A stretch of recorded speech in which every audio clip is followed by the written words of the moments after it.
All right, so it is. I know on the right side here they're playing Charizard. I don't know what they're actually playing on the left side here. But so far so good for William. Going first, open the Pidge, and then they're both purple. Well, one's like more towards like pink, and one's more towards purple, for sure. Charizard 2. Okay, so it's Charizard versus Charizard. Oh, it's a Mew star. I thought that was a Manaphy in the active there. Dude, I hate these. I hate the... I don't hate them, but it's hard to tell what they are. I literally thought that when they were... Leonardo was going through their hand, I thought that Mew was a Manaphy, and they're deciding between Manaphy or Lumineon to start with here. So I was like, How are they showing it? The record is 10. It's 10-1-4. Just add a 1 in front of the 0. It's just like cut off by the camera, it looks like there. There's a retreat. Here comes the Mew. I assume looking for Battle VIP Pass here. There's at least an Ultra Ball. That's not as good.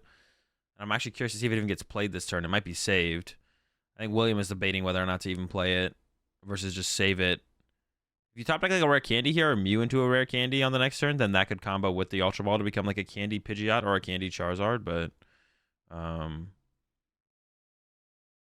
little bit of prize fixing here. Dude, why did they... Is it two different? Is it one? Okay, it's one judge. I thought it was two different judges, like spreading out the prize cards together. I was like, bro, we got two judges to fix the prize cards here. I do appreciate them spreading them out a little bit more to make it a little bit easier for the stream to tell how many prize cards are remaining. So I do appreciate that. But it looked funny. It looked like there was two judges doing it. Double battle VIP pass here for Leonardo. Is it Leonardo? Leonardo? Yeah. For some reason I was trying to say Leandro, but no, it's Leonardo. Double battle VIP pass, Pidge on the bench, Mew in the active. Really good start here for Leonardo, but is going second. And sometimes that's just the difference makers, going first versus going second, especially in these mirror matches. It's a little... I'm curious to see how this plays out, though, to be honest, because I'm not like too familiar with a Charizard mirror match. Like, if you take I also like does either player play does the Vitality Band matter in the math, actually? 300, 330? Not really, right? But yeah, taking the first prize cards puts you on odd prize cards to begin with, which means if you're on odd prize cards, then you have the potential, when your opponent goes down to one prize card remaining, your Charizard can 1-hit KO their Charizard, but their Charizard won't 1-hit KO your Charizard. So I feel like a big part of this matchup has to be boss KOing the Pidgeot. Yeah, boss KO Pidgeot as soon as possible, and then start hitting them up with Ionos afterwards. I feel like that's probably going to be a pretty big deal in the mirror, I would imagine, but I'm actually not sure. Also, you maybe don't want to put down too many one prizes so your opponent can actually boss KO your one prizes as well. It might be something. Oh, are they playing an exact mirror match here as well? Is it an exact mirror match? I did see I know like William is playing like the Entei build with 4 Seal Stone. And I guess Lumineon as well. Or maybe Lumineon. But I thought I saw the Lost City in Yeah, Leonardo's got the 4 Seal Stone and the Lost City. So I think it is a 60 like or 59 card mirror or something like that. Vitality Band managed for one-shot Pidgeot. Yeah.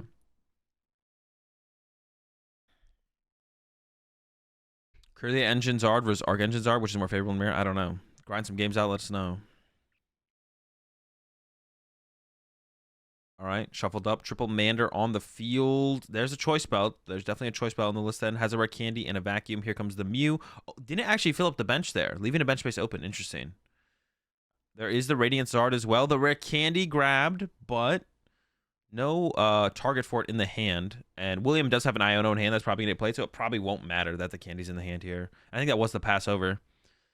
Over to William. Like I said, less established board state, but is a turn ahead. So that might just be a difference maker. So I don't know. Like, do we take the knockout here? 60 card mirror. They are teammates. Okay, I saw Vinny tweet out that there was 3 of them are like 59 cards. So I wasn't sure if it was the same 60 here or not. There's Ultra Ball. I think William is probably debating, do I use Mew right now to try and get a rare candy or not? Or do I just play the Iono and go from there? There's another Pokemon in the hand, though, I think. Is it a Charizard? Maybe there is a Charizard in hand. 1, 2, 3, 4, 5, 6. Well, I think if there was a rare candy, it would have been Snap Pick Rare Candy. So I'm assuming there's no rare candy in the hand there. Thinking about the choice button, it looks like maybe just the discard off the Ultra Ball, to be honest. Oh, no, there is a rare candy. Well, what are we debating here? What is the debate here? You got a rare candy. You have a Charizard in hand. I think we're cooking. You have an Ultra Ball as well. It might come down to using Ultra Ball. I don't know if there's actually a Charizard in the hand. And maybe William actually wants to set up the Pidgeot first and then hopes to set up the Charizard after the Iono, which I think makes sense because I think that is the Charizard in the hand there. So instead, you might Ultra Ball candy out the Pidgeot. Is valuing the Forest Seal Stone pretty heavily here, even without having a V Pokemon in play. That's interesting. I feel like that could be a reasonable discard because you probably don't want to put a V Pokemon in play in this matchup anyways, because then it becomes an easy target for a boss KO. There's the Charizard in the hand. But yeah, I think William is probably valuing... Oh no, if you candy out Pidgeot, you just go get another rare candy, right? And then you candy out the Zard. Oh yeah, of course. You literally have it in hand to go candy because you have the Zard in hand. Yeah, the Force Seal Stone value here is interesting. Discards an Arven and a Fire. I kind of like using Arven here though, right? Why would we get rid of the Arven? Maybe get rid of the Force Seal Stone and then keep the Arven and use the Arven. Yeah, I kind of like using Arven here as William. Because what did Leonardo do on there? I guess you know Leonardo has a candy in hand from the Mew. Maybe you want to take that candy away and then KO the Mew. I'm down with that, to be honest. Well, I think Leonardo here has like a 5-card hand. Yep, there's the Pidgeot grab. Candy out Pidgeot. And then use Pidgeot, grab a rare candy, candy out Zard. There we go. Here comes the candy chain. The Mawile in the list as well here. Curious to know what matchup the Mawile is for. I guess you can use it against Lugia, and you can also use it against Lugia, and you can use it against the Guardy matchup probably. 1 to the Mew to retreat it, and then 2 to the Charizard. Yeah, looking at this, to be honest, I think the Force Seal Stone from William makes a little bit more sense to give up. I don't know if you keep the Arven or keep the energy. Keeping the energy probably makes more sense. Like the Force Seal Stone is like good. I guess it depends on how many William plays as well, like how much you value this.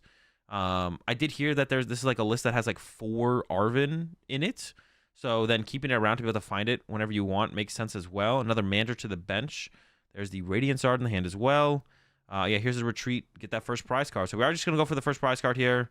Like I said, this does put William on all the prize cards. So I think William's going to be looking for like a boss KO follow-up pretty soon. But yeah, the Force Seal Stone, I'm not sure how I feel about the Force Seal Stone not getting discarded. But like I said, if you got that many Arven in the deck and you only play 1, keeping it in there as an out off the Arven does kind of make sense. And then what was the other thing I was curious about? The play choice there from William. Oh yeah, Iono versus just like playing the Arven instead as William. But you do know that Leonardo had the rare candy in hand, so you probably want to hit him with the Iono there. Taking the rare candy out of hand makes a decent amount of sense.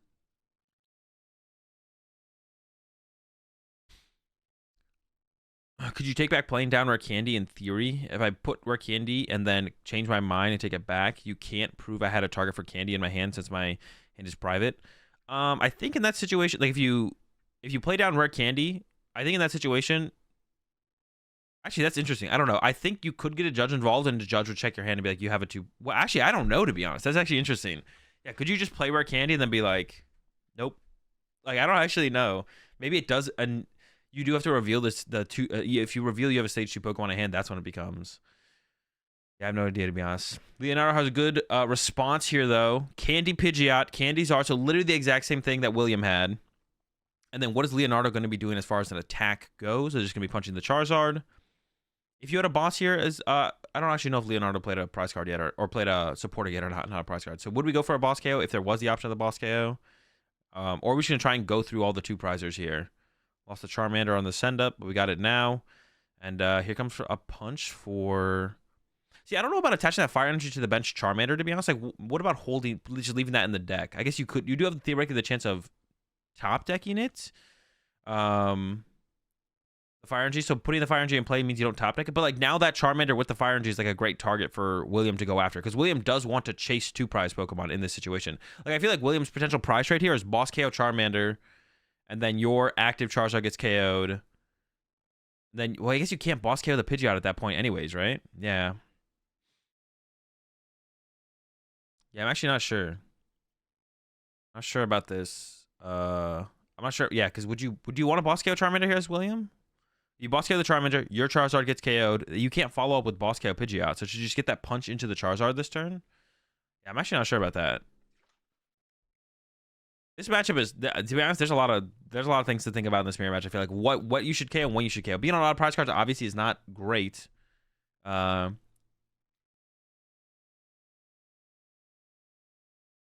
don't think William knows what what he wants to do. It definitely needs to do something though. William was it was mentioned in chat as well. William did take a long time on that Ultra Ball on that second turn there, probably too long. I don't know if a warning was quite necessary yet, but if William keeps taking too long on these decisions, I think that there is definitely a potential to get a warning, potentially prize penalty. Hopefully that doesn't happen. It always sucks to watch these stream matches and have them basically effectively be decided by a DPL. So hopefully William just picks up the pace a little bit.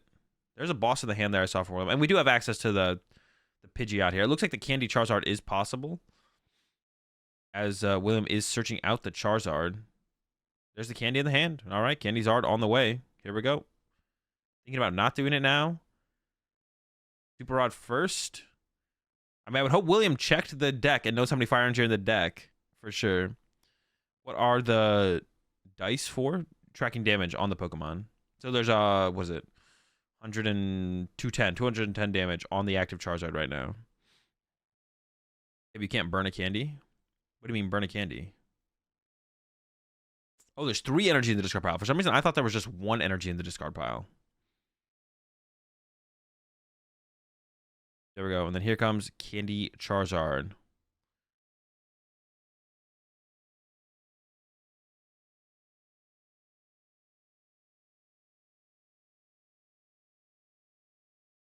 And yeah, 3 Fire Energy out of the deck. And is going to get all 3. So I assume 1 is going to the Mew here. 2 to the Charizard, 1 to the Mew. I assume all 3 of those are not going to the Mew like they are currently placed.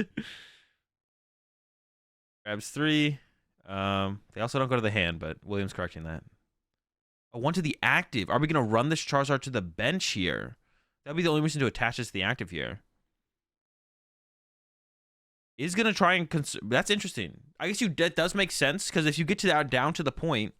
If you do get down to the point where your Charizard are getting 1-hit KO'd, and is going for the boss play, so is going for that boss Charmander like I mentioned. That's what I was saying. Should Leonardo actually get that Charmander out of the deck? I'm not sure.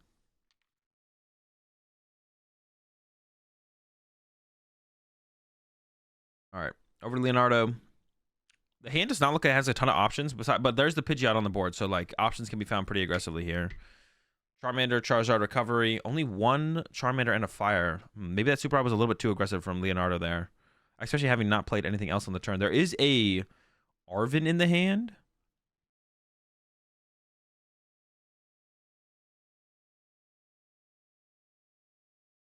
Not sure what they're counting here. Here's the Pidgeot use. Are we going to go for a draw supporter here? Or are we just going to continue to go with our setup stuff? He is going for the Iono, it looks like. So wants more than what the Arven would get him. Yeah, the Arven's really not doing too much for you, to be honest, when you're not trying to put a V Pokemon in play to use the Forest Seal Stone. So it does make sense. There's the Shuffle. And then, yeah, the Iono will get played right after this. I don't even think any of these... You could play the Vacuum. Oh, there's nothing to vacuum away, actually, to be honest. So I guess we're not playing... Where's the Iono? Is it under the Super Rod? I assume it has to be there. I have no idea where the Iono went. I hope it's there. 6 year for Leonardo. Found some rare candies. I don't know if there was any Charizards in the hand. Has a fire as well. I don't even know if I want to attach this. Oh, attach it to the Pidgeot. I was going to say, I don't know if I want to attach it to the Charmander. Is this Charmander under threat to be bossed, though? I guess is a question, right? How good of an attacker is Pidgeot in this matchup as well? Like, is that even a good, like, attacker in this matchup? Here we go. Here comes the 210 again. And this is what William wants. William wants all of the Charizards to be 2-hit KO'd by Leonardo. So I like that. The force of the 2-hit KO there does make sense here from William. You could even go to the point where you could like attack with Pidgeot, to be honest. That would have been an interesting choice there from William, actually. What if William had attacked with Pidgeot EX instead? Would that have been better? I feel like that would have been better, right? Attack with Pidgeot EX, KO the Charmander, then this turn retreat to the Charizard EX. Yeah, so attack with Pidgeot, boss something, force the hit onto the Pidgeot. Because Pidgeot's going to get in 1-hit KO range before the Charizard does. Yeah, I think that was the better play there, actually, from William. Because then this turn, William could retreat it to this Charizard, sent it up, and then attacked with the Charizard. So I think I would like to have seen that, actually, instead. Attack with Pidgeot EX to KO the Charmander.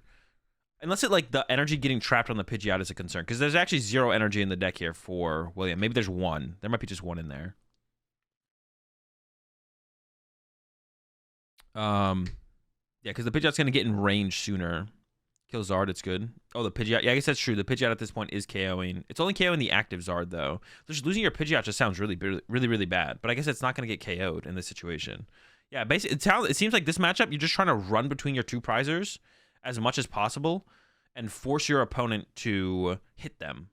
Hit the 2 prizer, run the 2 prizer away, send up a new 2 prizer, force your opponent to hit it. Because eventually, as the prize cards actually get drawn, we are going to get into situations where 1-hit KOs happen, but you want your opponent to have wasted attacks on hitting everything before KOing it.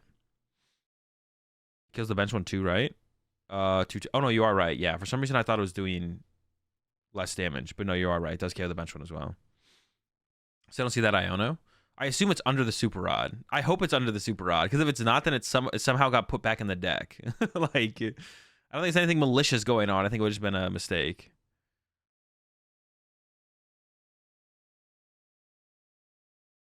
Another Pidgey being bench. This is what I was talking about, too. Setting up the second Pidgeot. Like, that seems like a big deal in this matchup is just potentially boss chasing Pidgeot, to be honest. Like, it seems like a big deal in this matchup is boss chase the Pidgeot, or attacking with Pidgeot and then maybe it gets KO'd. So, like, setting up the second Pidgeot, I like the idea of it. That does require another rare candy, though. I think they're only playing, the only way to get from Charmander to Charizard and Pidgey to Pidgeot is rare candies, as far as I can tell. I don't know if there's a Charmeleon, or I doubt there's a Pidgeotto.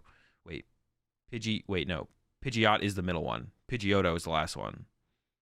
All right. Arvin coming in for Leonardo. So no boss, but does have the KO on the active. So Leonardo can KO the active Charizard with Pidgeot here. Pidgeotto here. There's a Charmeleon. Okay, there is a Charmeleon. Okay. Leonardo can KO the active here. He's actually getting the Zard out with the Nestle. The Zard's going to be a big deal as well. It's going to be a pretty powerful attacker to use later on. Dude, this matchup, like, dude, there's so many things I'm thinking about this matchup. So Leonardo can attack with Pidgeot here. There's the Charmeleon. Pidgeot knock out the active, and then Pidgeot won't get KO'd in response. Pidgeot is the last one. Oh, Pidgeot is the last one? Dude. Time to uninstall. Pidgeot. Attacking with Pidgeot from Leonardo here feels correct, because you'll draw 2 prize cards. So the Charizard from William will only be hitting for 240. But we saw that Leonardo didn't go get a fire energy there and then retreat into the Pidgeot. So actually, I don't like this play from Leonardo. I think Leonardo should attack with Pidgeot here. Maybe there was no fire energy left in the deck, but I don't think so. I kind of want to see Leonardo's discard pile, see if there's an Iono in there or not. I don't know. I still don't know if there's an Iono in Leonardo's discard pile or not. So there is something happening with some kind of judge call here. I don't know what it is. The Iono? The Iono's there. Okay, cool. Were they listening to the stream?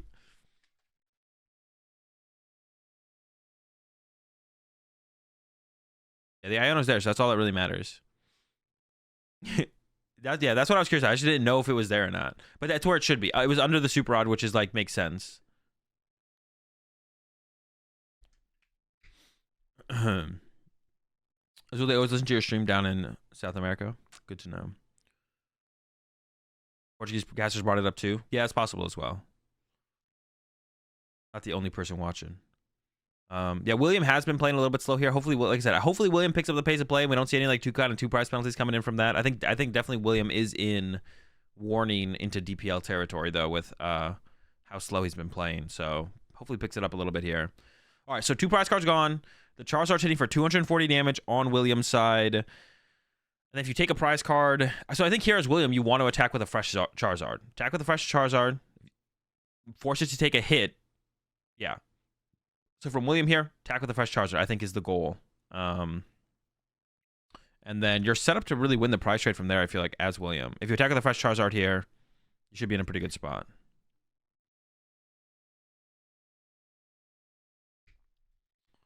All right, the stream's back. We'll see what William is able to put together. Now, if William does attack with the damaged Charizard, draws 4, and then Leonardo responds, hitting for 300 at that point. I guess you could as William here, I guess you could attack with your damaged Charizard, go down to 2, and then have another Charizard on the bench ready to go. And then if Leonardo draws 2 prize cards, you can respond with Boss KO Pidgeot, right? So like you could do that as well. I guess that would be fine. But I feel like attacking with a full HP Charizard here as William gives you more time and more options to work with. So I think ideally here as William, you want to attack with a full HP Charizard, if possible. I think that would be the goal, would be to attack with a full HP Charizard here. Because it gives you like the most potential time to work with. And there is a Candy in hand. There is an Ultra Ball, so I think the Candy Charizard is possible. And then, yeah, if you can load up 2 energy on the active Charizard, or the fresh Charizard, 1 energy on the... I see 2 energy in the deck. If you draw 4... Yeah, even if you go down to 2 prize cards here as William, it's impossible for your fresh Charizard to be KO'd. There's the Candy. There's the Charizard. William is playing... It's so funny. William is, like, definitely... It feels like William's playing with as if he's unsure as what's going to happen every time he plays a card. So maybe the nerves, being in top 4 is getting to William a little bit. William's been around for a while though, so I think someone mentioned that in chat as well. What did Liam say? Pace of play is terrible for a player with this much experience. I don't know if I'd be as harsh as the way Liam put it, but yeah.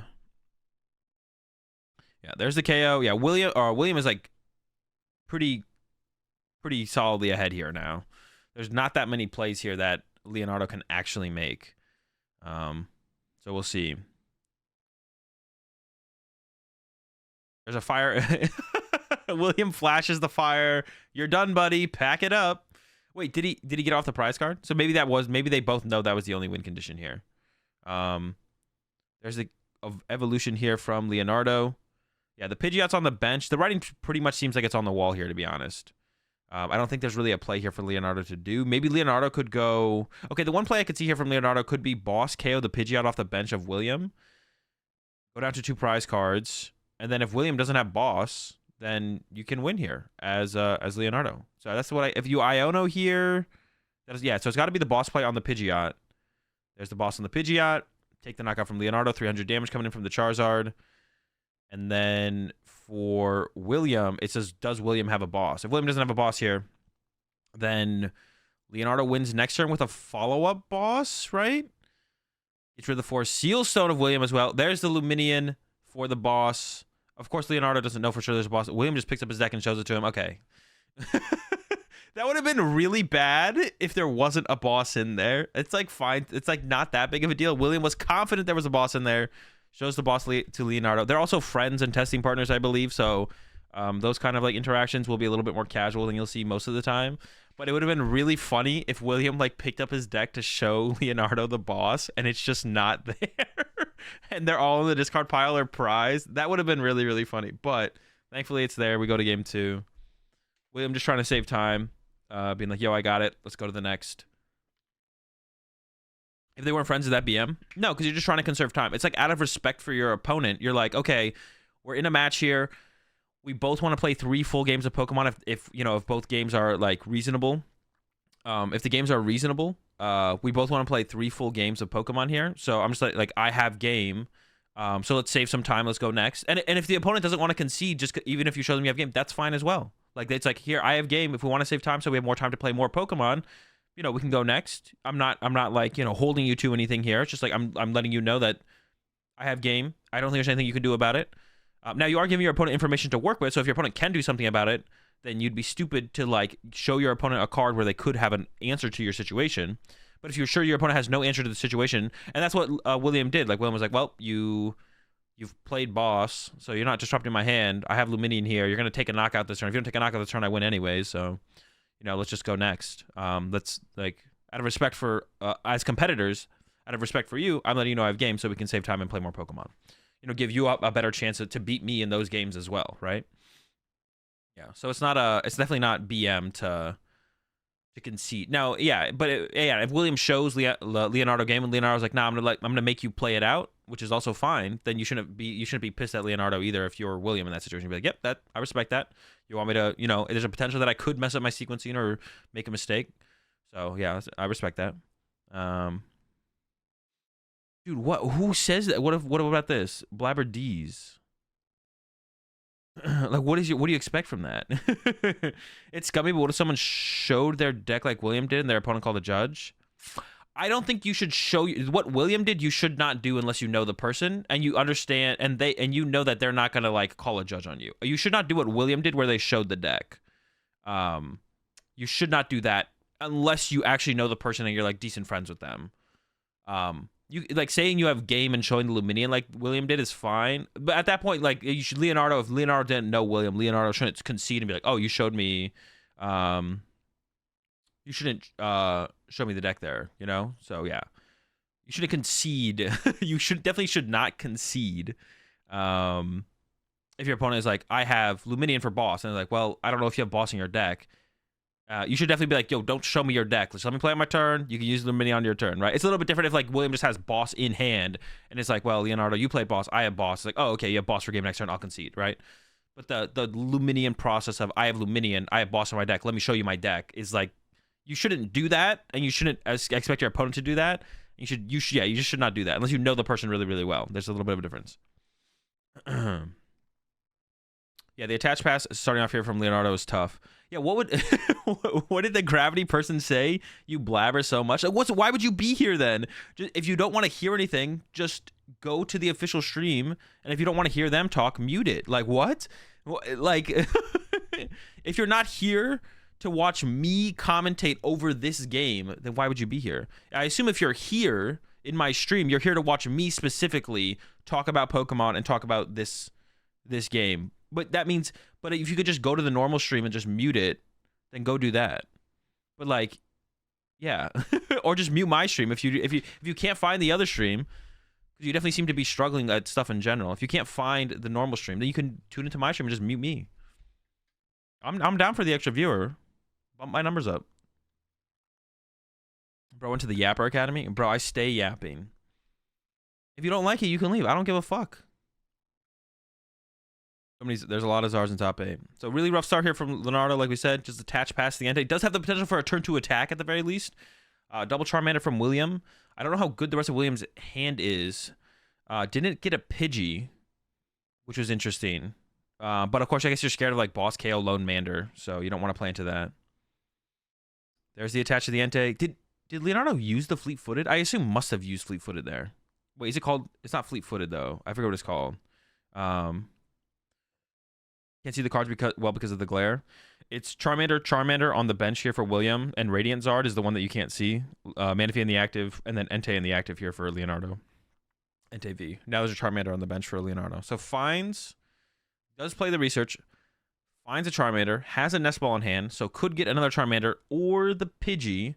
I can't tell what that other card is by the vacuum though. There's a vacuum in hand as well, but I can't tell what the other one is.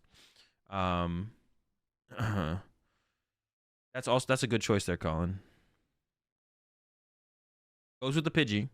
I mean, the chance that William has Candy, Charizard, Boss KO your lone Charmander is pretty unlikely.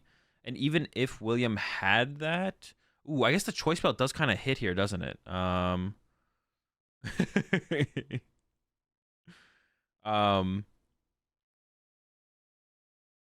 William could have the choice belt here and could go Candy, Zard, choice belt, knockout. That would be pretty good here from William. I think that'd probably be. Yeah, you're hoping that the Entei like survives a hit. I think that's what you're hoping here is from Leonardo, is that William has to punch your Entei for a turn. Now there is escape rope in the list here for both players, I believe. So there could at least be an escape rope KO 1 prizer from William on the next turn. Or that might be a little bit easier to pull off, but doesn't Entei have 230? Yeah, it has 230. So it would need the choice belt. The choice belt would have to get involved. The choice belt would have to get involved. It'd have to be because Leonardo's drawing a prize card here. So draws a prize card. I guess Leonardo could not take a knockout. But I think you just assume William doesn't have the choice belt here. You can't play as if William has choice belt here without Pidgeot in play. No, does go with the pass though. Well, I guess like Arvin would get there, right? Arvin for choice belt plus Candy, as long as the Zarder and Ultra Ball's in hand. Yeah, so Leonardo's gonna makes that call. Is like, no, I don't want to give you the choice belt KO. But is that correct? Doesn't that just put Leonardo behind and like gives Leonardo less options moving forward? There is the escape rope in hand here as well for William. So William has like the exact counter to this, which is the escape rope play. Oh, wait, but there might not be a... Actually, it's not that great here for William. There's the escape rope, but there actually isn't Candy Zard in hand. This Ultra Ball actually has to get an Entei for William, and then he has to use the Force Seal Stone to get like a research here, I think. Yeah, so that's not good here. I feel like not attacking is trolling. I feel like it is. I don't like it either. I'm not a huge fan of it either. It might make sense. We'll see how it works out in the long run. But I feel like as Leonardo, if you're always assuming your opponent has everything, then they just beat you anyways, right? He got choice belt from Arvin turn 1, no. Oh, did he really? Okay, that would definitely actually sway my opinion, actually. No, it's 4 Seal Stone. No, it's Stone. Oh, okay. Not attacking was pretty good. I don't hate it. Like, there's reasoning behind not attacking. The question is just, is it better than attacking? There's definitely is solid reasoning behind not attacking. Or Lumin, bro. Oh, I am trolling. Yeah, Luminian, it does make way more sense here. Because Luminian gets your supporter. Yeah. But now William's just going to get the first prize off an escape rope, it looks like here. We'll see. So there's the Luminian grab. Wait, how does this work? Luminian, and then we use Luminian. It's probably just going to be Luminian for research, attach, force, seal, stone, play, escape rope, push up Charmander. Is what we'll probably see here from William. I don't know. Yeah, I don't know. It's tough. That's a tough call. Yeah, there's the escape. The escape rope makes this so unfortunate for Leonardo. But I don't know. Like, the escape rope's, like, not that hard to find when you got, like, 4 seal stones and... Yeah. The escape rope is, like, not that hard to find when you got, like, 4 seal stones. And favoring giving up the Charmander to hit with Entei next turn. So now we'll see Choice Belt active, Luminian for research, attach 4 seal stone, play research. I guess we could see an Iono instead of a research. I'm trying to think if there's never a way where Arvin works, right? Or maybe there is. We do see William going... Oh, wait, I guess Arvin does work, doesn't it? Because you can get Arvin for Candy. Yeah, Arvin for Candy, and then 4 seal stone to get the Charizard. Okay, so I guess Arvin does guarantee it. You do have way less to work with on your following turn. I don't hate the idea of research here from William. Because did have a 4 seal stone in play. But I guess on the board state in general, you're still ahead here. I don't know. You don't even have your Pidgey established. I would have hated to see the research from William, as long as it was in the deck, to be honest. All right, Candy Zard. It has a choice belt. And you could have still attached a choice belt to the active to have the... I guess it wouldn't really be an answer to the Entei anymore, to be honest, because at this point, the Entei's punching your Charizard for a 2-hit. Yeah, at this point, the Charizard's punching... Or the Entei's punching your Charizard for a 2-hit. I'm curious how many switch cards the deck actually plays. I wonder if, like, Leonardo could trap the Charizard in the active. Not indefinitely, but maybe for a little while. When the active... Leonardo knew that he got the Seal Stone. I mean, no, he had the Seal Stone, yeah. That's more difficult. Yeah, but more difficult doesn't mean it's worth it. Just because you make something more difficult for your opponent to do doesn't mean it's correct to always go into that line of play. Simply making something more difficult for your opponent maybe just always loses you the game. Like, does not getting that prize card just, like, literally just always lose Leonardo the game now? Like, does Leonardo just always lose because you don't have that prize card? If you always lose because you don't have that prize card, then it's probably better to have taken the prize card, right? Like, just because, like, you make it harder for your opponent to do something doesn't mean it's correct. Or just because you can guarantee one line of play over giving yourself a 50-50 chance, but you put yourself in a better spot in the 50-50 doesn't mean the guarantee is correct. Yeah. If the Mander ever evolves, you have the energy. I think attached on Razard there would have been better if the Mander ever evolves. You have the energy. Yeah, I could see that. The Mander ever evolves, you... I don't know, but it allows you to... But I guess manually attaching wouldn't really matter. I was going to say, it allows you to, like, manually attach.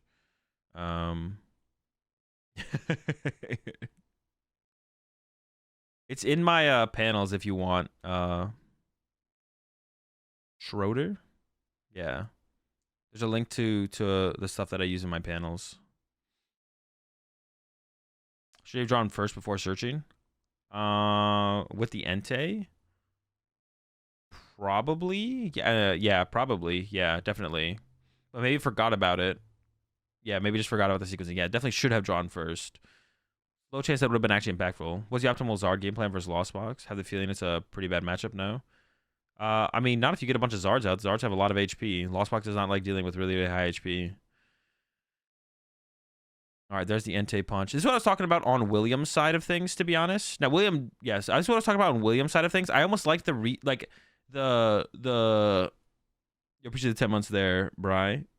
William went for the Luminian for the Arvin to guarantee the Candy Charizard, but I feel like if the research was in the deck for William, I would have rather seen William go for the research. Because, like, look how, like William's board isn't terrible, but, like, it's like there, like, it would have, if you had research here, you can bench Pidgey, maybe you get Candy Pidgey out. Maybe you do whiff the Candy Charizard if you research, but I feel like you're just way more set up at that point. I would have hated to see William. I think I like going down that route a little bit better to have more options on this turn. Because it looks like the choice here the option from William here is just going to be punch the active Entei. We'll see, though. I don't know what this Ultra Ball is going to get. You appreciate the Prime sub there, Luxus. Welcome to the Rat Pack. There is the boss, though. Okay, they did have the boss. All right, William had the boss. So we boss up the Charmander again. And we're going to take the knockout here. And then has the Charmeleon as well to evolve to the Charmander. Still no Pidgey established, but if your opponent never has a Charizard anyways, it's probably in a pretty good spot. Last card in hand is just a Choice Belt. And I think got a Charizard off the prize cards. I don't think the active Charizard is going down here, though, for William. Pidgey out send from Leonardo, because the Entei is still only hitting for 100 damage. So, I mean, on Leonardo's side, I wouldn't hate to see a boss KO on... Jeez, but if you take a boss KO, then all of a sudden the Choice Belt... But do you play like William has access to the Choice Belt? The Choice Belt, like, the Choice Belt has just been in William's hand this whole time. Leonardo doesn't know the Choice Belt's in the hand there. So punching Zard here, 3-hit KO in a Charizard sounds awful. That just sounds terrible. So I don't I don't think Leonardo wants a 3-hit KO a Charizard here. Yeah, I'm not sure about that. William has a score of 11-1-3. It's wins, losses, and ties. So William's currently in the tournament. Is a boss on the Manaphy. Is it just to trap the Manaphy, or are we going to KO it? Oh, it is to trap the Manaphy with the Mawile. Wait, does William actually not play? Does their list only play one switch card in an escape rope? It might. Appreciate the 4-month resub there, Horse. Appreciate the 2-month resub there, High Police. Is this game over? Are we going to game 3? All right, William is using the Charizard. William still could boss up Leonardo's Entei multiple turns in a row, I guess, and maybe trap it. Oh, there's the penny. So William shows Leonardo the penny. There's a research. Oh, is he just going to concede on that? What? So they play penny in there as well. A concede, though? Does Leonardo truly think that the game is over on that play? Maybe it is. Maybe it's... I don't know. Like, you may as well play it out, though. Like, if I was Leonardo, I'd be like, I'm going to make you play it out. Like, like, Leonardo was very comfortably behind in that scenario, for sure. Yeah, I would definitely say that Leonardo was definitely very, very much behind in that match at that point. But, like, there's no reason not to play it out. You never know when, like, another situation can come up where you can win the game. Also, like, there was the penny from William, but there was also the Luminion on bench. Couldn't you have just, couldn't you have just set up a play where you, like, boss up the Luminion after the penny gets used? I don't know. Leonardo could have benched his Manaphy last time for plus 20 damage, so his Entei 2 KOs with one more basic found, but he didn't. That would have also been probably a pretty good play. Yeah, getting that extra damage in there, play for that 2 KO would have given up more opportunities. All right, I think William is going first. Ooh, the Manaphy start is not good. That's always going to be a couple free prize cards for or free prize for Sableye to take advantage of later on. Appreciate the prime sub there, Lana Dele. Welcome to the Rat Pack. We're all out of shrimp, but we got plenty of seafood. There's the VIP pass. There's an Ultra Ball in hand. I'd be surprised to see the Mew get taken here, but maybe you need to set up initially. We'll see. Like, you don't want all these low HP Pokemon in play for Sableye to kind of pick on as the game progresses, so you're trying to avoid that. But we'll see what William goes for here. Has the 4 Seal Stone in hand, a couple Ultra Balls, and it looks like Boss and Charizard, but I can't actually tell. So you might get an Entei here, and then 4 Seal Stone for another VIP pass. That could be a play. There's a Charmander. With the 4 Seal Stone in hand, I think you're definitely... yeah, you're getting the Entei now, or you're like Ultra Balling. You might be Ultra Balling for Luminion, putting Luminion play to grab a supporter to play around Path, and then also putting the 4 Seal Stone on the Luminion. That could also have been a play here from William. But it's just going to be the retreat into the Entei and then draw a card with Entei, it looks like. Then yeah, it does have the 4 Seal Stone in hand to utilize next turn. You don't have to use it this turn. Just going to go ahead and put it down. There's like the possibility of the Iono from... There's a possibility of the Iono from Francisco, so you do want to put the 4 Seal Stone in play. And is going to use it. Is going to go ahead and just use it right now. I would assume for a Battle VIP pass. I can't imagine there'd be much else you'd really want here. And it looks like that is what William's going for. Just getting another Battle VIP pass. G and Mander on the way. So the things that... yeah, you don't really have to play around. You didn't have to use that this turn as William. But like, values the setup. You know, getting the Battle VIP pass out of the way right now. And going for it right now. You don't have to use... You're not really afraid of Vacuum. Like, very few Lost Tina players actually play the Vacuum. So... and there's the pass. Did not play the Ultra Ball. I was thinking maybe you play Ultra Ball here for Luminion, but there is a... I think there's... Actually, I don't know if there is an Arven in hand. I don't think William's hand is that good if a Path to the Peak comes into play. I'd have to... I can't tell what it... I don't know really for sure what it is, but I think if a Path to the Peak hits the board here, I don't think William's loving it. We'll see. Over to Francisco, opens the Battle VIP pass.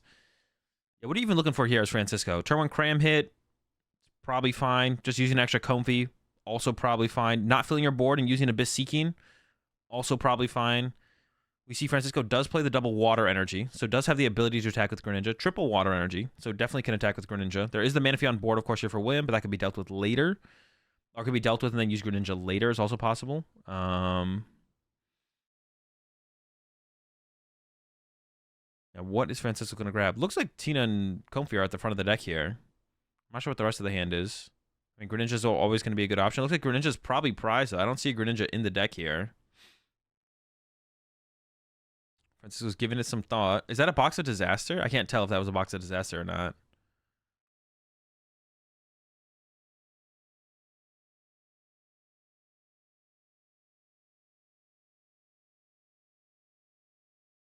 What is that? I can't tell what that card is behind the colors. I still don't know what it is. I still don't know what it is. Double Comfy off the Battle VIP pass finally. I assume has some kind of switch cards or retreat cards to get into them. It looked kind of like a box of disaster, but it might just been like a shiny escape rope, to be honest, like a purple escape rope.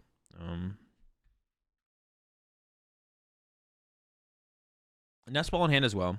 And yeah, we're gonna jet up the Comfy before the Nest Ball. I kind of want to see the Nest Ball get played first because I think you're really just trying to find Culvers here. I think it's really what you're just trying to find is Culvers here.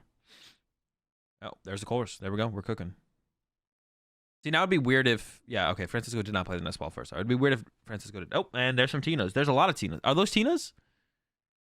That is a box of disaster, right? I'm not trolling. That looks like a box of disaster. Someone tell me that isn't or is in chat. No, it's an escape rope. It is an escape rope. Dude, it looks... All right, so there's no box of disaster in the list.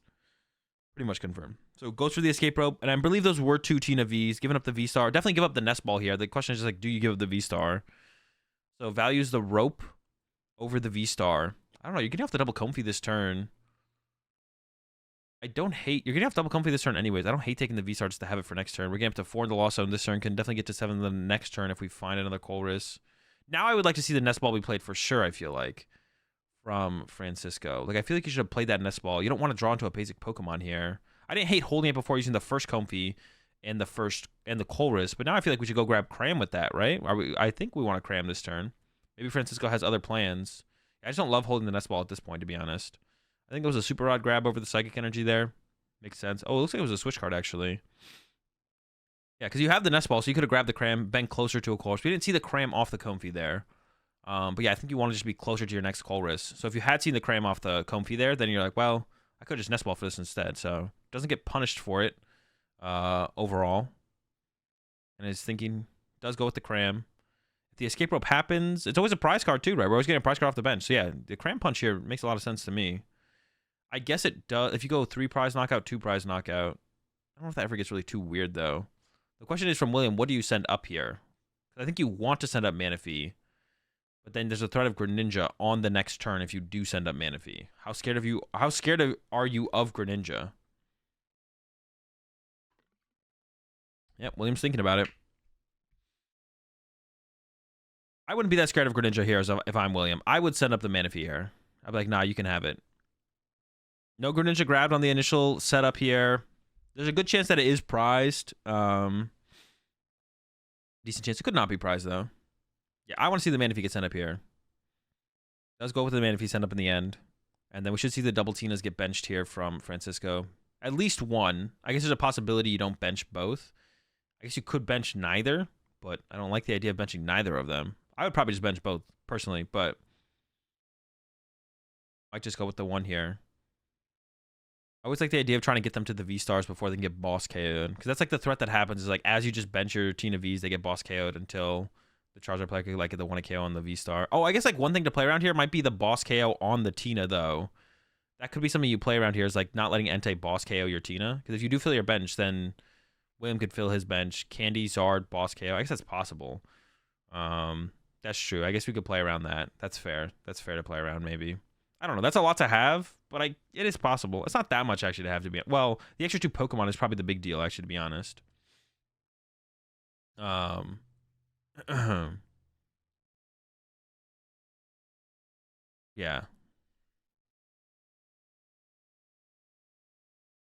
Dude, why is he allowed to have... What is DCP? DCP like that? Oh, the discard pile. I don't know. It is like a little bit out there on the on the field. I've never heard anyone call the discard pile DCP. But yeah, the DCP being there, should he be allowed to have it there? I don't know. It's not that big of a deal, obviously, but it's obviously not that big of a deal, but yeah. We can't get too ridiculous, right? So I feel like DCP sounds like a drug. It does kind of sound like a drug, yeah. Never had the DCP experience.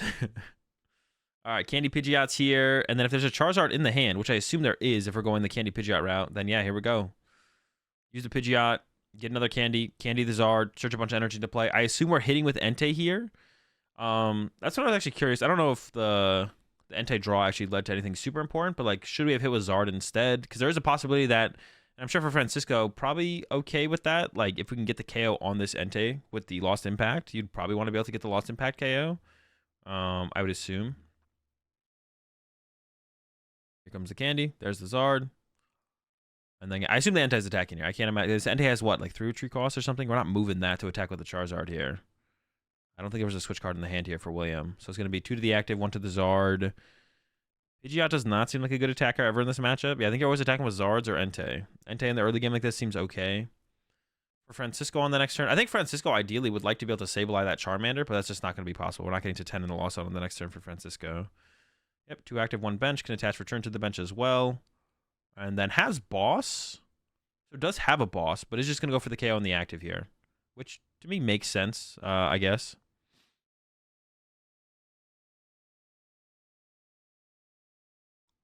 William usually plays in the limits of the rules, so it's probably allowed. Yeah, I mean, I would imagine so. It is a little weird. I've never seen anyone play with their discard pile up there like that, but they maybe, yeah, I've never seen that before. Does William usually play like that? Played Arvin? Oh, did he really? I guess I missed the Arvin play. I thought we were chilling. I didn't think Arvin got played. I guess I missed that.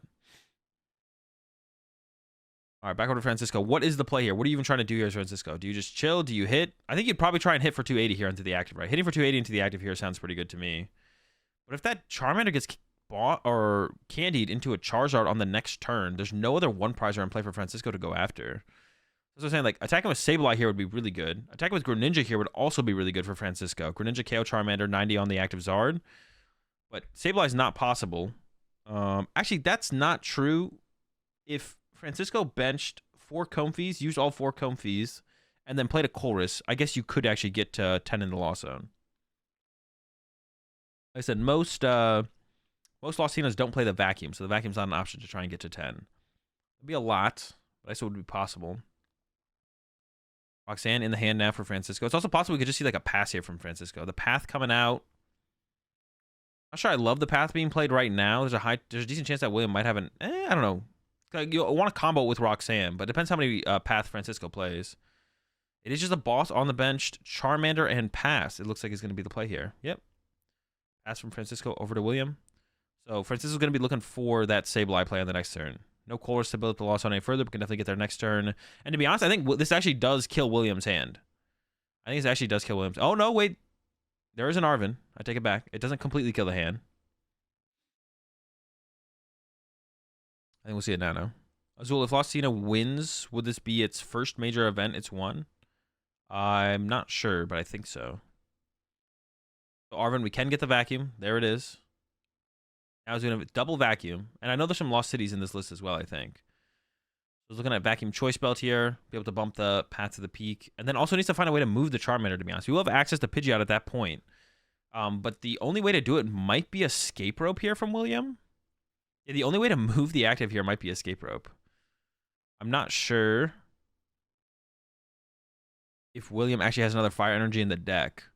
Because the Pidgeot can only get 1 card. You can't get Super Rod and the Fire. Oh, there's 2 fires in the deck. I see him now. All right, so yeah, it should be pretty clean, pretty straightforward here then. I don't know if you'd ever want to play the Escape Rope. The Escape Rope from William here could allow Francisco to send up a Tina, but I think from William here, you want your prize trade wants to be KO 1 prizer and then KO 2 prizers from here for the rest of the game for William. I think that wants to probably be your prize trade. So playing Escape Rope means Francisco could send up. Well, actually, no.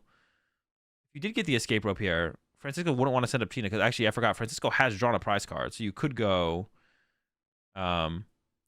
choice belt and knock out a Tina here as William. So if you did get escape rope over attaching a fire energy here as William, it actually wouldn't be that bad. But because there's the threat of the knockout, then I think Francisco's always sending up a Comfy. So it would just be, yeah, it would just actually, to be honest though, because of that, I don't hate the idea of the escape rope still being played. Because then you actually save the fire energy in the deck, which I feel like is almost better to have the fire energy in the deck than the escape rope for later. And I think the escape rope's giving less power later than the fire energy being in the deck to load up the third Zard more quickly, more efficiently. Because there's only 2 fire energy in the deck, I believe. Yeah, there it is. Fire energy, retreat. And we're getting a Charizard punch. Wait, what is that? Oh, it's an Entei, not a Charizard. I thought that was a Charizard. Entei to draw the 1 card. I thought that was a Charizard on the bench. I thought we had 2 Charizards set up here from William. That's an Entei. That is not quite as good. Oh, also the power of the Radiant Zard in the late game in this one with the choice belt. But that's like, you're going to be getting Roxanne Path. That's like what Francisco's like win con in this matchup. That's why I think this matchup is probably favored. Because I think like you just like at the end game going the Roxanne Path just like does so much. It is, I guess we could have seen the 10 in the loss on here from Francisco. I was going to say curious to go with the Entei instead, but I guess it does make sense. Yeah, it does make sense. Comfy here. Still looking for that second Colress. I think that might be it, but has to lose another Psychic Energy. A lot of energy are hitting the loss zone here. Another problem with not actually finding... another problem with not actually having the Greninja is like your energy can all get trapped in your hand as a loss zone deck sometimes to the point where... Because I actually wonder if... I wonder if Francisco should have actually used a Mirage Gate before going to... Like, Francisco had 7 in the loss zone there. I think 1, 2, 3, 4, 5, 6, 7, 8. Wait, how many are in the loss zone there? 1, 2, 3, 4, 5, 6, 7, 8, 9. There's 10 in the loss zone. I think Francisco should have like started the turn by going Mirage Gate for sure. Yeah, so now we see the Sableye getting set up. So we'll be able to pick on that Charmander. Because one of the problems if you don't have Greninja is like sometimes all your energy gets trapped in your hand and you can't get them in the discard pile because you don't play Ultra Ball. You don't have Greninja, so you can't discard them. So you can't Super Rod them back in the deck to Mirage Gate them out. So I actually think that was a pretty bad missequence there from Francisco. Francisco should have like opened the turn with the Mirage Gate. There's 2 Paths to the Peak. We definitely want those. No way, really? Favors the Ultra Ball over the second. What was the other card too? There's no way. The Path to the Peak is literally this whole matchup. Yeah, I don't like that choice at all from Francisco. Yeah, not a big fan. The Path to the Peak is so much more important, right? We got to take the Path to the Peak here. No, it's the counter is counting up. It's not counting down. Up to probably 60 to 75 minutes. All right, we'll see how important this Ultra Ball becomes. I mean, you want to get your Tina V-Stars out there, but like I feel like Path to the Peak is just like is the matchup. Like I feel like Path to the Peak is this matchup on the side here from Francisco. I like the choice to attack with Sableye here. KO the Charmander, put some damage on the Charizard, I guess. I guess that's where your damage is going here, right? He has the Ultra Ball to play energy out of hand. That's not important anymore at this point because you're going to retreat the Comfy, which burns an energy. Oh, we don't play the path here. I don't like this sequence at all from Francisco. That's like not a concern now because like you're discarding energy with the Comfy retreat. You're attacking with Sableye, assuming Sableye's going to get knocked out. And if Sableye gets knocked out, that puts another energy in your discard pile, which means you Super Rod those back to the deck, and now your Mirage Gates are live at this point. So that's the 3rd Path to the Peak down from Francisco. Francisco doesn't have the combination of Path plus... Yeah, Francisco now does not have the combination of Path plus Roxanne in hand. Now, Francisco could play 4 Path to the Peak, which means there is another path left potentially. But yeah, I do not like this choice at all from Francisco. Like, if you're not disrupting their hand, like, I don't know. You did see William have to go Arvin last turn to get a Vacuum. I just don't like this choice at all here from Francisco. I think we want to keep both paths. I don't mind putting a path in play this turn, as long as we keep the 3rd path to then go Path Roxanne next turn from Francisco. It's not looking great on the side here for William, but yeah, I think path is just too important in this matchup. I would have disliked this less if Francisco lost owned 1 path but kept the 2nd path in the hand for Roxanne, like to combo with Roxanne. So maybe don't play this path here, but yeah, I would like to have seen a combo with Roxanne. I do like the pressure of the path overall though. I do like playing path this turn from Francisco. I like the idea of Francisco putting a path into play here, like he did. But you also want to save one to like combo throw. Yeah, that's why I just like to keep both path there. I think you give up the Ultra Ball. Probably go ahead and just have to find the Tina next turn. I don't know what the other card was. I think it was a Super Rod. That's also an important card. There's two. There's a boss on the Tina. So the Tina is going down here to the Zard because two prizes have been drawn. There's the Radiant Charizard on the bench. The path is not getting bumped this turn. So it is ending up not getting bumped. Has the Choice Belt in the hand as well here from William, which I think you do play. So you have the higher threat on that Tina on the next turn. And then there's the KO going down to 2 prize cards here for William. So could win the game next turn with Radiant Charizard. Now Francisco's stressing. It's like, okay, how do I deal with this? But I think the play here from Francisco always has to be push up Tina. And then Roxanne, knockout. And then next turn look for boss KO for the last 2 prize cards. And then hope that William doesn't get energy plus stadium bump. I don't see another play here from... Well, the other play actually I do see from Francisco, actually, to be honest, is boss trap the Charizard. Because I don't know how easy it would be for William to actually move the Charizard, to be honest, on this next turn. But I don't think Francisco has boss in hand, so... There's the Tina send up. Top deck's a Grass Energy. Not going to change much. Does have 10 in the Lost Zone, so doesn't need to Lost Impact. Can go for the... And there's the Roxanne. Doesn't play either Super Rod before the Roxanne. That's I don't know. You maybe want to establish another Tina. Does that matter that much? I don't know. But see, imagine if William had bumped that path to the peak.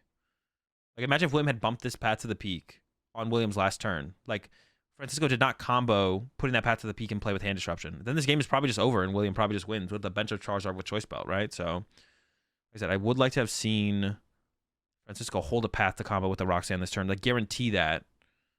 Ideally, I think you take both path there, like I was saying. You play one this turn. And we even saw Francisco shuffled both Super Rod back to the deck with the Roxanne, so they're not that important for the scenario either. I think Francisco definitely should have given up... Francisco definitely should have given up one of the Super Rods off that one and then kept both paths. But we see here, the path did stick. Here comes the knockout. So it all just comes down to, does William have Stadium Bump plus Energy? Because that'll be game if William has that. The Radiant Zard will get the last 2 prize cards here. Star Requiem. And yeah, there's Boss Energy in the hand here for Francisco. So Francisco has game next turn if William does not win this turn. There we go. At the very least from William, William could leave a 1 prizer in the active. And like Iono, that would also be like an out. Just Stadium Bump? Just Stadium Bump. Well, no, we also need... We need Stadium Bump and the Energy because of Pidgeot. Oh, you're right. Yeah, we need Stadium Bump in hand. Oh, there it is.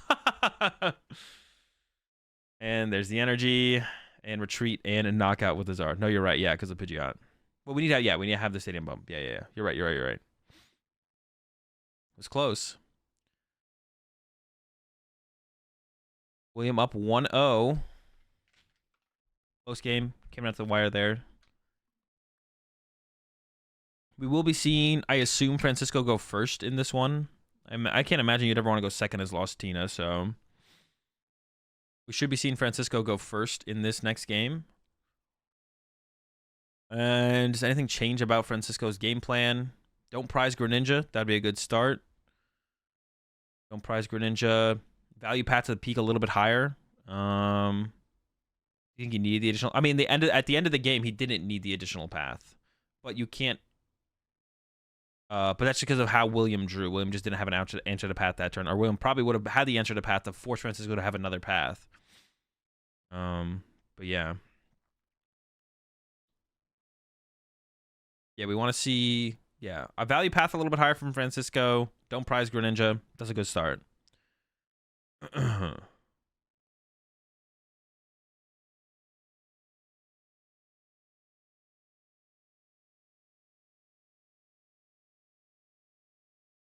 All right, here we go. Like I said, I can't imagine Francisco would ever want to choose to go second, so we'll probably see Francisco go first here.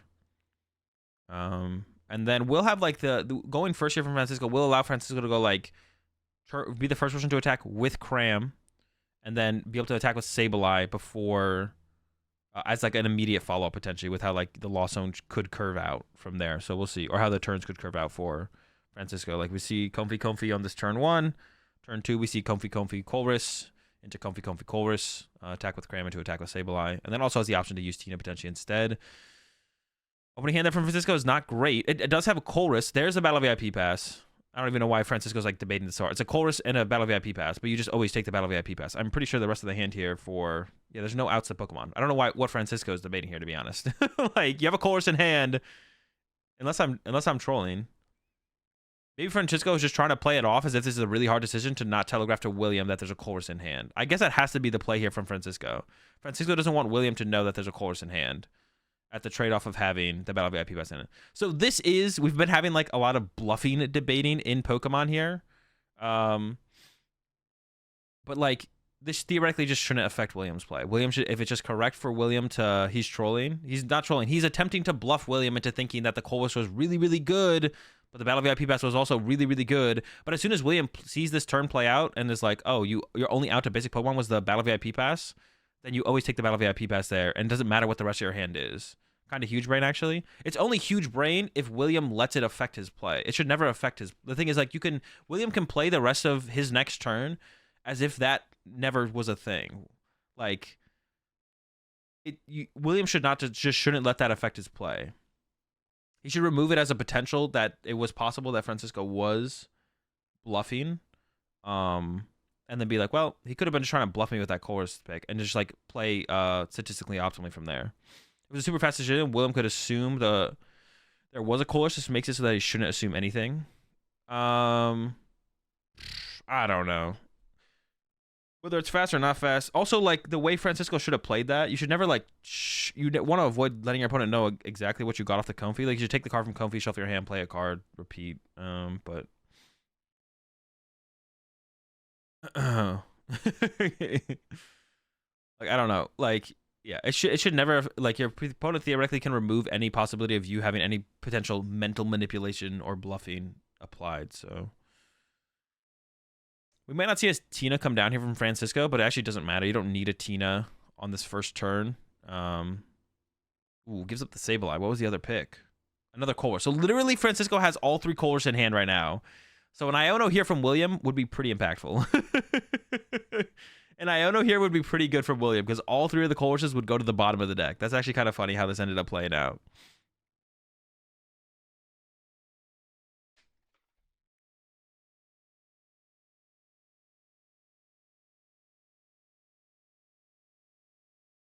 You know, the decision should take at least a couple seconds. So if someone takes under a second, you know the decision was easier, I guess.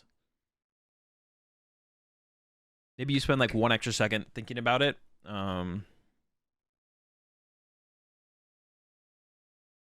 There's the Arvin. I assume Battle VIP pass and 4 Sealstone are on the way. Yep, there we go, Battle VIP. And we'll probably see the Entei get grabbed off this. I don't know. There's actually a lot of Pokemon search in the hand here for William. Has an S-Ball, has an Ultra Ball, has a rare candy. Yeah, so I don't even know what you do here as well, to be honest. There's the threat of the Greninja on the next turn from Francisco. It is possible. So you want to, yeah, what do you grab here? It makes it kind of tough here for William. You probably have to try and set up the Manaphy, right? So maybe this Battle VIP, or maybe the 4 Sealstone immediately becomes another Battle VIP pass. Or I guess if you can play the Ultra Ball, that's also like fine as well. But what if your opponent's not trying to bluff and you read the situation correctly and get an advantage? It's just not worth to think about. You should just remove that as ever being a possibility. Just remove it as being a possibility. And then just like play the statistically correct play based on the actual information you have from your opponent that has nothing to do with their emotional response to looking at cards. And just be like, well, statistically, they have an 8-card hand. They use 3 Comfies. There's a decent chance they have a Colress in there. If my option is playing Iono or not playing a supporter for turn, I'm just going to go and Iono them. Like, but it's like, oh, if I can play Arvin here and just like fully set up my board, I probably should like, always play Arvin no matter what anyways. You know what I'm saying? I don't think there's an Iono in the hand here for William, but... We saw the Battle VIP pass. Wait, how is there 4 Pokemon on the bench now all of a sudden? What the heck? Was it Battle VIP pass and then there was just 2 Pokemon in the hand the whole time? Maybe that's what it was. I just didn't see them. And then pass. But yeah, it has Nest Ball, Ultra Ball, Rare Candy, and 4 Sealstone. So it can pretty much pull off any play possible next turn. I was thinking more about bluffing. I think the scenario where you have an absurdly good small hand and could have made it even better by playing a draw supporter, but you choose to leave that hand slightly less because your opponent gets dead. Yeah, I mean, maybe that is possible. Like if you have like a 3-card hand and you have the 2 perfect cards for next turn and you could play a Colress, but you're like, nah, I'm just going to hold these 2 good cards. I could see it.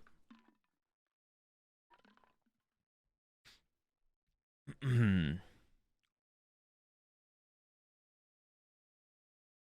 right, we see the Colress coming in for Francisco. Thinking about giving up the big debate here is the boss. The Manaphy obviously always bites the dust here. Ooh, gives up the Mirage Gate over the boss. Interesting. I think kept a Tina V and a V Star and doesn't need to start to build up towards those cards. The Mirage Gate, I felt like was, I don't know, Mirage Gates I always feel like are pretty powerful. I guess it's like a little bit less important on this turn though, like this immediate, because we don't have like the Greninja play available to us because the Manaphy's on the bench. So we're really just looking for Cramorant here from Francisco. I think has a Nest Ball in hand, but holding off on this Nest Ball probably makes sense because you want more than just Cram. This time you want Cram, Tina, Sableye. I guess you don't really want Greninja at this point. With having triple Comfey in play, Greninja's not really something you really are too concerned with. Ultra Ball bites the dust. One more Comfey to be used. Is that I think that could be a Super Rod, to be honest, behind the Tinas. There might not be a Cram attack this turn from Francisco, which would be really bad, to be honest. And with the hard retreat from the Comfey, I feel like Francisco is not going to actually get a Cram attack this turn.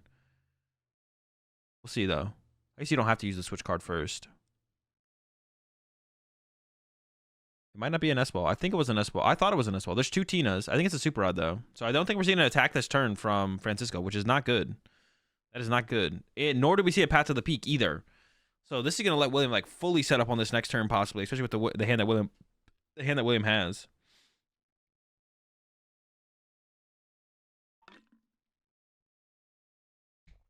So for that scenario specifically, Jake, yeah, like if you have an 8-card deck and you have a 3-card hand combo and you have 2 to 3 combo pieces plus Colress, you can hold the Colress.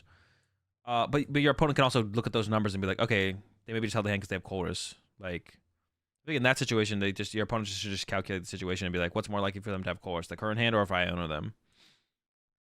You know, just base it on cards seen, because like it makes sense to hold their last Colress or two Colresses because the value of Colress is just so high to have if you get hand disrupted or in the current hand is higher than playing it this turn, and because you can just calculate that on the other side, then it's not at that point. That's no longer a potential to bluff. But I've been hearing some better arguments for bluffing in Pokemon as of late. My mind is maybe changing a little bit. I don't know. I feel like it just never comes up in games of Pokemon that I play, and I completely ignore my opponent. Like, I feel like it never comes up in games of Pokemon that I play, and I completely ignore my opponent whenever they try and put out non-statistical like information. When they try and like put out emotional information, I just ignore it always. So I don't know. And then so far it's been going okay. So that's why my opinion is formed mostly just on my own play of the Pokemon TCG. Because there has been times where I know for sure people have been trying to bluff me into like making a play, and I'm just like, no, I'm just gonna make what I think is the correct play here, based on the board state. But maybe there's a little bit more win percentage I could be gaining by paying attention to my opponent a little bit, but it'd be correct to play it if you weren't bluffing. I mean, yeah, maybe. That's what I said. Yeah, maybe. But then at that point, it's still correct to make it. It's still correct to make a certain play on the opponent's side of the field, right? So that's why I removed like the idea of bluffing existing. You know what I'm saying? On a concept of bluffing. Yeah, I mean, maybe. I'd have to like actually think about this scenario more. So there is the Iono from William. Got the Candy Pidgeot. We're missing the Candy Czar, but I think it's on the way here with this Ultra Ball because I don't think we've used Pidgeot's Quick Search yet. And has 2 well, I guess the stadium counters in hand being this like right now is not that big of a deal. Yeah, the stadium counters in the hand is not that big of a deal, but it is nice. There's only one other Charmander in play though. So William could get the Charmanders could start to get spawn trapped here, actually, to be honest. Like this next turn from Francisco could just be Sableye KO Charmander. Because I don't think we have Candy Double Zard here from William, which is ideally what William would have wanted. So I think we will see Francisco start to spawn trap Charmanders. Like the game plan here from Francisco in my head is like, okay, KO Charmander, put damage somewhere else with Sableye. Next turn, KO Charmander, put damage somewhere else with Sableye. Until finally going Roxanne, Path to the Peak, knock out your only Charizard in play that's been attacking in the active this whole time with Giratina. I guess I could see like William going about the route of attacking with. Well, you want to attack with Pidgeot right now. You don't want your Pidgeot to die. Like getting your Pidgeot dying here sounds terrible. But yeah, I think that's gonna be the game plan here from Francisco. Like for Francisco here, I don't even if Francisco can get to 10 in the lost zone, and then Star Requiem the Charizard. I think Francisco should sit here, spawn trap Charmanders. There's the Mew, just gets the Battle VIP pass. Francisco should sit here and spawn trap Charmanders until eventually going Path Roxanne, knock out the Charizard with the Giratina. Not until William's probably at 1 prize card, but something like that. I think it's should be the game plan. Oh wait, did we really not use the? What is getting used right now? I swear Pidgeot got used. I must have been trolling though, I guess. Wait, is there actually a possibility for another Candy Charizard here? No, right? I don't think so. I swear that Pidgeot had been used, but maybe I'm trolling. I must have been trolling.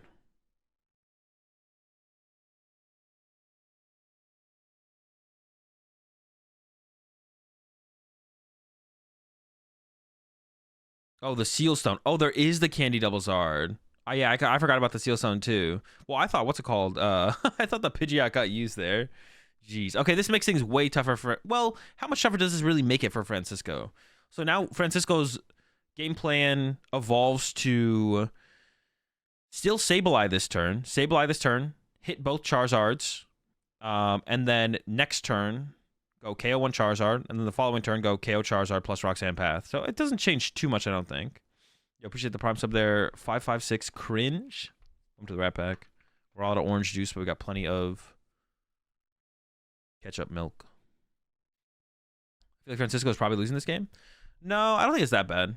Or what if, is there ever like could Francisco make like a really weird play where you like KO both Charizards at once? That's like not possible, right? Wait, actually, maybe Francisco could do that. Francisco could go 280 this turn. Then next turn, boss 280 into Sableye, Roxanne Path. All right. Well, there was that Nest Ball fail, so I feel like Francisco is out of doesn't have Sableye unless the Sableye's in the hand. Oh, there's a Sableye in the hand. Okay. So if Francisco can pull that off, actually, that's a lot to do. But that's the play right there from Francisco. Actually, the one problem with that play, though, is William does play Penny. You can just go 2/2/2, right? That's a lot of bossing that you're not gonna have access to when you're like. That'd be hard to do, Yoshi, because like this turn you have to start Requiem for 2. I guess William's not KOing you back. Then you have to go boss KO Pidgeot, boss KO Luminion. But William does play Penny, so at any point William can go Penny pick up Luminion, and that takes that away. You can't Penny a Charizard EX. No. But you can Penny the Luminion or the Mew or the Manaphy and then bench another. You can Penny up any of the basics and then bench a Charmander. Yeah, I'm not talking about Penny in the Charizard EX. I'm not talking about Penny in a Charizard EX. If you could do that, that would be broken. Penny would be a broken card. But you can Penny any of the basics and bench another Charmander for the threat. For sure, 280 this turn if you can get there. Yeah, and also like the Tina V-Star can't be KO'd. The Penny Lum is pretty hard. Yeah. Like, and William could just do it next turn as long as William recognizes that as the play here from Francisco. So yeah, I think no matter what, Francisco should punch for 280. I don't think we should start Requiem here, though, Francisco. Start Requiem doesn't seem great, but it might be the only option, to be honest. Also, Francisco might just be passing this turn. We'll see. Tina's favorite end of turn action. I'll pass. No! I was joking, bro. Lost Tina and passing turn, bro. Name a better duo. That's so unfortunate. Yeah, nothing developed once again for Francisco. Now it's getting a little out of hand, I feel like. Now it's getting a little bit scary. Now, what should William do here? Boss Punch Tina V-Star looks good to me. I kind of like Boss Punch Tina V-Star. Could just take the KO on the active. I don't hate that either. Looks like William is lining up an Iono, which I don't know how good at playing Iono this turn actually even is, to be honest. Like, Francisco's last turn was... Francisco did play a Colress, but, like, didn't even attack. I don't know. At this point, Francisco's looking for gates and rods, and probably didn't have them, otherwise would have played them that turn. Like, Francisco gating to the Giratina V-Star here is probably the correct play, because you just want to get the energy out of your deck, but... yeah, so if Francisco did have a gate there, you probably just play it. Yep, there's the boss. Okay, so just like used the Pidgey, but still had the boss in hand. Okay, or maybe search out the boss. I honestly stopped paying attention for a second there. Whatever, we did the boss play. I like the boss play here. Put the pressure on the Tinas. That's the thing about Lost Tina as well. It can be really hard for Lost Tinas to recover a Tina past their first 2 Tinas. So even though like Francisco could super odd this Tina, oh my gosh, that's a lot of energy. Even though Francisco could recover the Tinas, and we see Francisco actually prioritizing, it looks like a Tina V there because of this play here from William. So now you need to like try and create the threat of 3 Tinas from Francisco. I'm so close to saying San Francisco every time. But is there no switch card or gate in the hand? Dude. Francisco's just going to have to give this Tina up. William just gets a free KO on this Tina. That is so bad.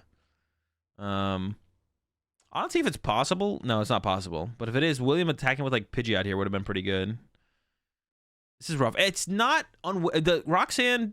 Is that even a no? No, it's still possible. Francisco can still make a comeback here, though. The comeback is still possible. Obviously, this is not a good spot. It's not where you want to be as Francisco, but I think the comeback is still possible here. Even like punching with Cram would have been nice. Just doing something. Sableye damage sounds the best to me, but does he have no Colress left? No, he's been playing a Colress every single turn. Colress this turn, Colress last turn.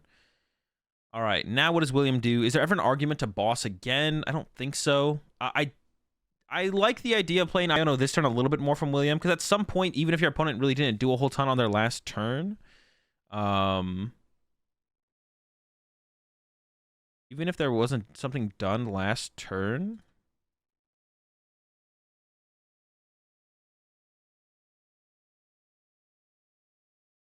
even if there wasn't something done from San Francisco last turn, that means like I literally said San Francisco. From Francisco last turn, they're just waiting to like draw a specific card to like get going, right? So like maybe they're just 1 card short. So, but the rest of the cards will combo with that card. So playing, no matter how little your opponent does turn to turn, as long as their hand is getting bigger and they are building up towards something, their hand still is very powerful. But I don't hate going for the penny play here either from William. I think that's what William just searched out was the penny, which I assume is going to be played here to pick something up. Goes with Luminion pickup. Is that the correct pickup? Should we have picked up Manaphy there almost? I feel like Luminion is going to be hard to get chased after, but this does allow William to... Is William scared of like the boss line here though anymore? I feel like maybe picking up Manaphy would have been a little bit better, but this seems fine as well. It's really hard to tell what would be the... Yeah, no, Luminion just doesn't seem like it's under that much threat on the bench, to be honest. It is a low HP 2-prizer, but...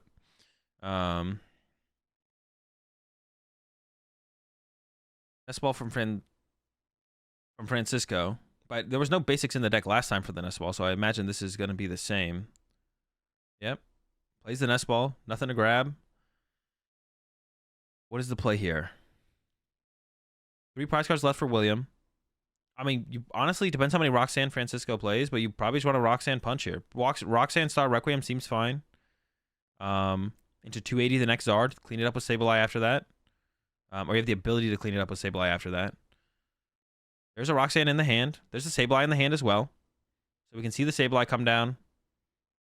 Thinking about recovering the Giratina V-Star. Do need to find that as well here. So you can bench Sableye, Super Rod the Tina.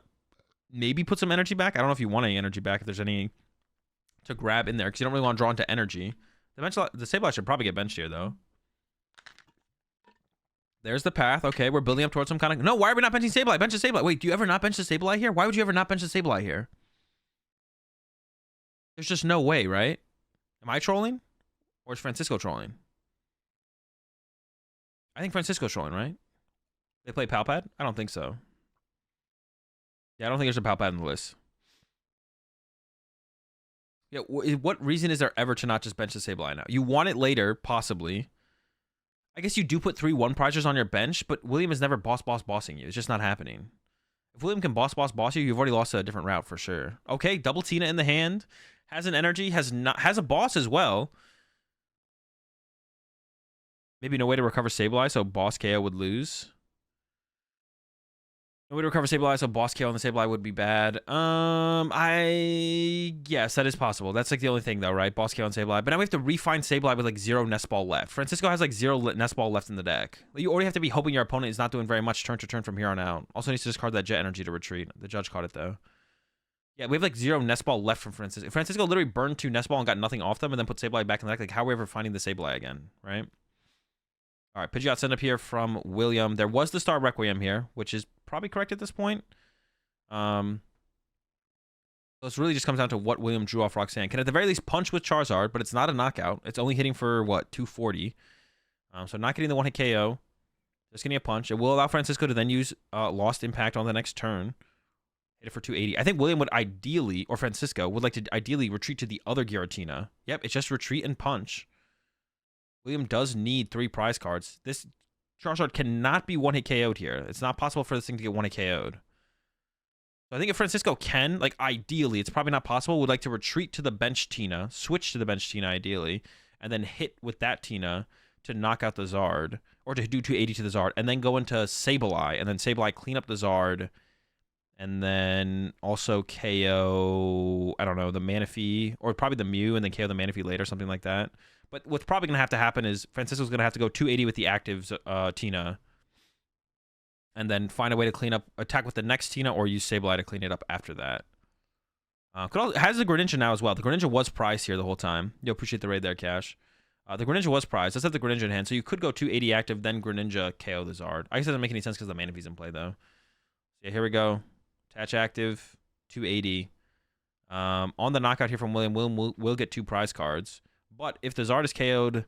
Well, actually, to be honest here, all William has to do is KO a Zard plus set up Pidgeot to respond to a potential Sableye or boss KO Comfey. So that's going to be how this one goes from here. So yeah, we really need to... Francisco really needs to try and find that second Roxanne. The more I see of this matchup, though, to be honest, I definitely feel like this matchup is... Does Francisco play Horn? No Lostinas play Horn, usually. I don't think Francisco's do anything different.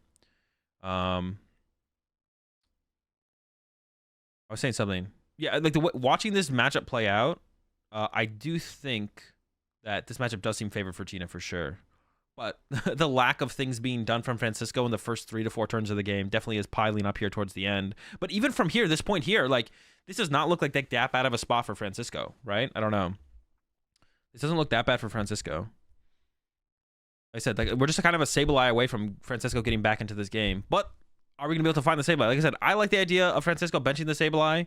There was the argument of, okay, then it gets bossed. But if your Sableye is getting bossed, to be honest, then your Tina's not getting hit, and then you can just try and power through with Tina potentially going loss impact, boss, loss impact, Pidgeot. So the more I think about it, the more I think it was correct for Francisco to bench Sableye. You would maybe have to find some rods and some gates to get the Tina there, but top deck Pidgeot. So I think the hand is still dead here for William. Does have Candy. Candy, Pidgeot. So the last 2 cards in hand are Candy and Pidgeot. But we'll get 2 prize cards here as well to work with. So 4-card hand to work with. Francisco definitely wants that second Roxanne this turn. Second Roxanne and ideally Sableye, KO the Charizard and KO the Mew because the Mew could find like a vacuum. There's the Greninja. Can't use it because of Path to the Peak, of course. Not that many cards left in deck. Looks like around like 10. You ever not Sableye here? I guess, no, you always Sableye here, right? Because it has to be Candy Zard to KO, and Candy Zard would KO anything at that point. Comfey? There's a switch card. Is there a Sableye? I don't see the Sableye in the hand. Is there a Roxanne to get into the Sableye? Not looking great for Francisco. Could also... Oh, the Cram is gone as well. Cram KO, the active here, actually would be like something. But Francisco got rid of the Cram earlier. Yeah, even Cram KO, the active here, would have been something. There is I think there is the Roxanne. Has an escape rope as well. I would like to see the escape rope get played to use another Comfey here. Because like right now you have the Psychic Energy in the hand. Goes with the switch card instead. I mean, that's still probably fine. It's about the same thing. Sableye? It's another Comfey.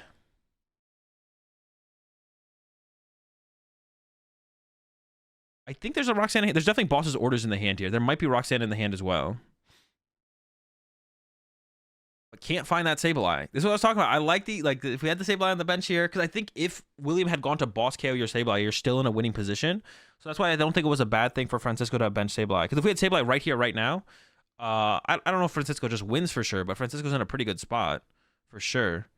That might not be the Roxanne in hand. I can't tell. It looks like the full art one, but another Comfey coming down and the Greninja. It is the Roxanne, so the Roxanne is there. So now Francisco's hoping to Roxanne into the Psychic Energy, the Sableye, and a switch card. It might have to be that escape rope, to be honest. Or could also find Mirage Gate. Yeah, could find Mirage Gate, Sableye. And you could draw to one of the energies, but you need one of them to stay in the deck so you could like retreat. I was whiffing everything. I mean, yeah, but like this all comes back to like Francisco could have benched a Sableye. Like I said, I think benching Sableye was correct there, so this could just come back to being like a mistake here from Francisco. All right, here we go. Switch card, Psychic Energy. No Sableye. Is there even still a possibility? Can use one more Comfey here. One more Comfey could be used.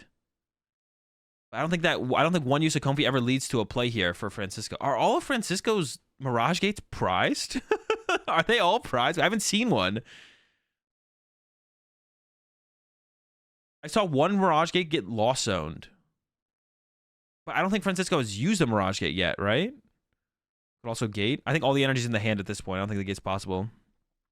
You appreciate the Prime sub there. I love Lamp. Welcome to the Rat Pack. We're all out of... Oh, no, wait. The play here from Francisco could be to switch into the Tina. But is that ever enough? I feel like that's not enough. Switch into Tina into tank? Yeah, switch into Tina into tank. But I don't think there's a play on the... No. Francisco does have Escape Rope left. Francisco does need to make a play here. Last thing you want to do is get a 2 prize penalty and lose the game because of that. Jeez.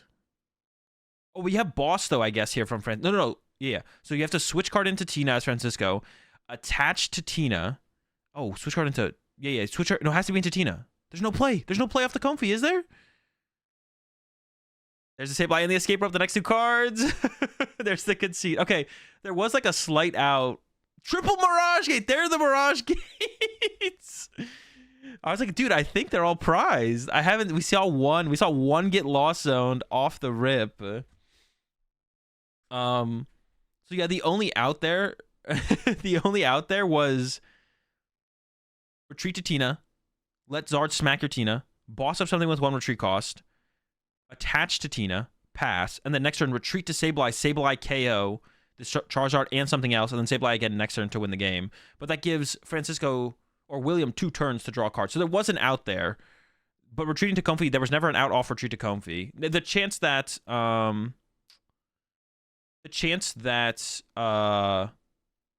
Francisco wins off the other play that I just mentioned, where you retreat to Tina, boss something, try, hope it gets trapped, is also very low, but it's at least an out overall. But yeah, there wasn't any great out there, obviously.